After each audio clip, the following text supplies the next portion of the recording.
President Biden. As leaders of the world's two largest democracies met virtually, Prime Minister Modi, it's always good to see you. some victory for India as the US said India's imports of Russian oil would not invite sanctions. We also share a commitment to our democratic values. But then came an unduly sharp warning that increasing the purchase of Russian oil would not be in India's interest. Foreign Minister Jaishankar's stern response. If you are looking at energy purchases from Russia, I would suggest that your attention should be focused on Europe. Probably our total purchases for the month would be less than what Europe does in an afternoon.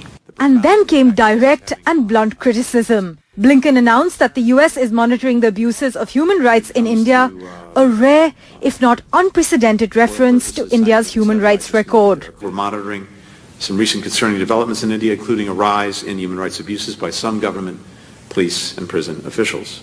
Rajnath Singh and Dr. Jaishankar, who spoke after Blinken at the briefing, did not comment on the human rights issue. While India has repeatedly argued that the purchase of Russian crude should not be politicized, especially when Europe is still buying energy from Moscow, the US now, in a major shift in its tone on India's energy imports from Russia, has said energy imports are not banned from Russia and that New Delhi is not violating US sanctions.